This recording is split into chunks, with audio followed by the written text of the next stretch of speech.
श्री गणेशाय नमः। पूर्व के पाठ में सूर्य के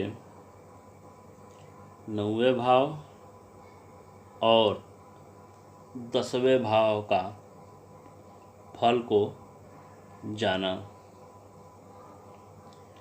इस पाठ में सूर्य के 11वें भाव और 12वें भाव का फल जानेंगे। तो आचार्य कह रहे हैं कि यदा लाभस्थानं गतवती रवौ यस्य सततं धनानाम् आधिक्यं क्षितिपति कृपातस्तनुभृतः प्रतापाग्नौ शश्वत् पतति रिपुवृन्दं च परितः स्वपुत्रात् संतापो भवति बहुधा वाहनसुखम्। यदा लाभस्थानं गतवती रवौ यस्य सततं धनानाम् आधिक्यं क्षितिपति कृपातः तनुभृतः प्रतापाग्नौ शश्वत् पतति रिपुवृन्दं च परितः स्वपुत्रात् संतापो भवति बहुधा वाहनसुखम्। अर्थात जस्य लाभस्थानं यदि रवौ गतवती तस्य क्षितिपति कृपातः धनानाम् आधिक्यं तनुभृतः प्रतापाग्नौ रिपुवृन्दं शश्वत् पतति परितः बहुधा वाहन सुखम स्वपुत्रात् संतापो च भवति। कह रहे हैं कि जस्य लाभस्थानम यदि रवौ गतवती, अर्थात जस्य लाभस्थानम, लाभस्थान जो होता है आय भाव को लाभस्थान कहते हैं और लाभस्थान जो होता है वो 11वां भाव होता है। तो सूर्य यदि लाभस्थान में हो, अर्थात जस्य लाभस्थानम यदि रवौ गतवती, रवौ मतलब सूर्य, गतवती मतलब गया हो, अर्थात जिसके लाभस्थान में, जिसके आय स्थान में सूर्य बैठा हो तो उसे क्या होता है? क्षितिपति कृपातः, क्षितिपति अर्थात राजा के कृपा से, धनानाम आधिक्यम, क्या होता है कि राजा की कृपा से पूर्ण धन लाभ होता है।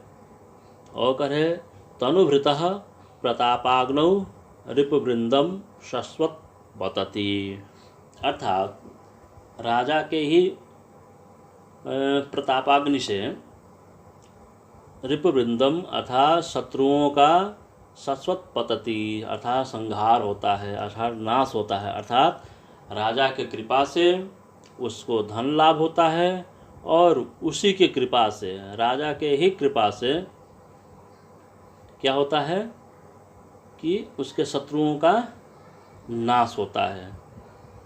तो राजा की कृपा से हो या उसके प्रतापाग्नि से हो, दोनों भावों में यही है कि राजा से हो या उस व्यक्ति के प्रताप से शत्रुओं का नाश हो।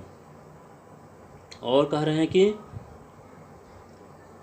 बहुधा वाहन सुखम, और उसे बहुत से वाहन का सुख प्राप्त होता है, अर्थात उसके घर में बहुत से वाहन होते हैं। लेकिन कह रहे हैं कि स्वपुत्रात् संतापो च भवति, लेकिन अपने पुत्र से उसको संताप होता है, कष्ट होता है। तो यही कह रहे हैं कि जस्य लाभस्थानम यदि रवौ गतवती, जिसके लाभस्थान में, आय स्थान में, 11वें स्थान में सूर्य हो, तो उसे क्या होता है?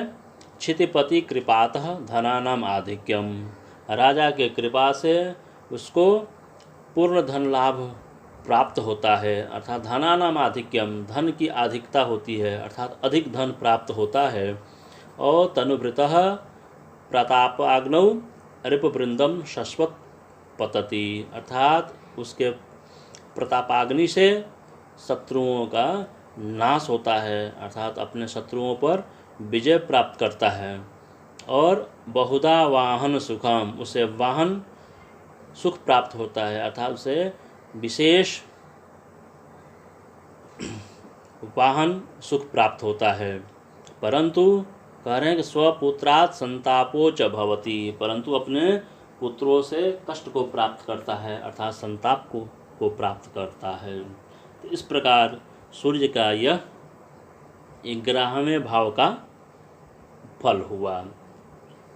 अब आगे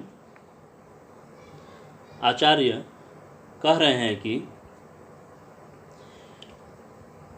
वे चेदादित्ये जनुषि नयने कष्टम अधिकम क्षतिर्मार्गे कस्मात् निज वपुषि पीड़ा च निबिड़ा रिपूणां संग्रामे भवति विजयश्रीस्तनुभृतः स्थितिर्नो चांचल्यात् जनक सहजार्थिश्च महति। कह रहे हैं कि वै चेदादित्ये जनुषि नयने कष्टम अधिकम क्षितिर्मार्गे कस्मात् निज वपुषि पीड़ा च निबिड़ा रिपूणां संग्रामे भवति विजयश्रीस्तनुभृतः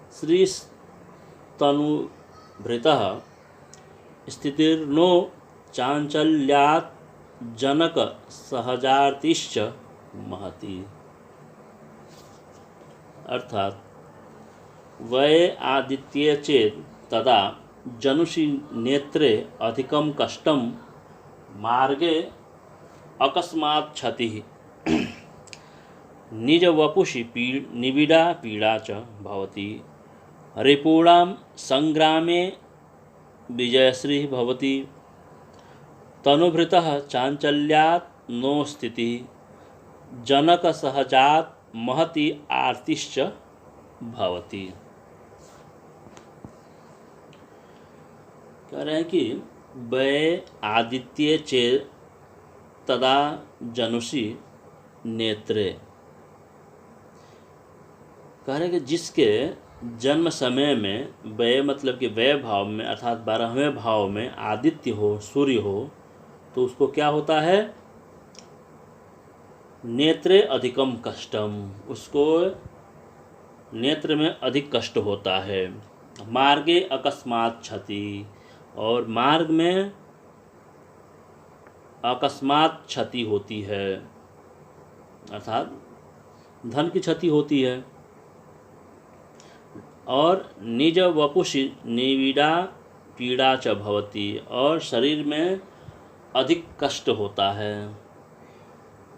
और रिपूणाम संग्रामे विजयश्री भवति, और संग्राम में शत्रुओं पर विजय को प्राप्त करता है।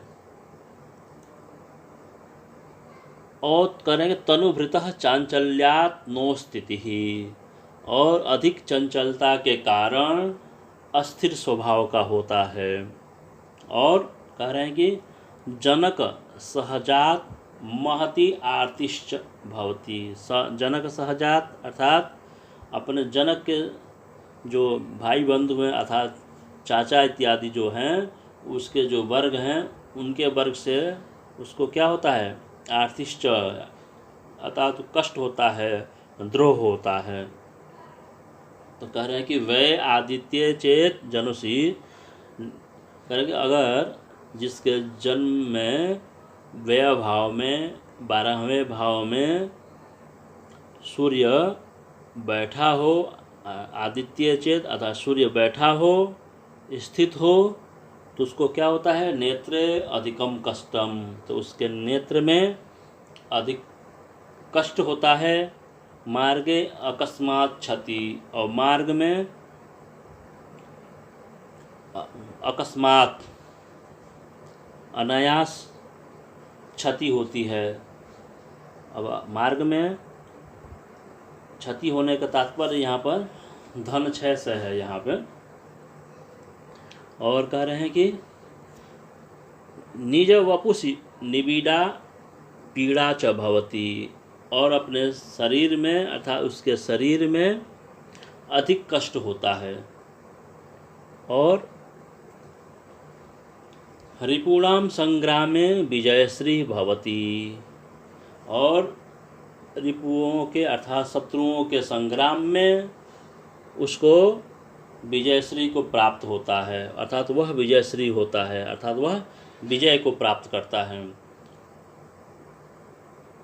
अगर वह किसी शत्रु पर आक्रमण करे या शत्रु उसके साथ द्रोह करे तो वह विजय को प्राप्त होता है। और कह रहे तनुभृतः चांचल्यात् नो स्थिति ही, लेकिन तनुभृत चांचल्याम नो स्थिति ही, और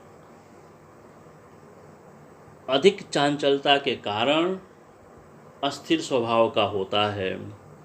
जनक सहचात महति आर्तिश्च भवति, और अपने चाचा के वर्ग से उसको द्रोह होता है। तो इस प्रकार से यह सूर्य का 12वें भाव का फल हुआ। तो इस प्रकार भाव प्रकाश ग्रंथ का जो 12 भाव फलाध्याय है, इस अध्याय का सूर्य का जो फल है, उस फल को आप लोग प्रथम भाव से लेकर 12 भाव का जो फल है उसको आप भली भांति जाना। तो इस प्रकार इस अध्याय का जो सूर्य का फल है वह समाप्त हुआ। अगले पाठ में अगले ग्रह का फल पढ़ेंगे। धन्यवाद।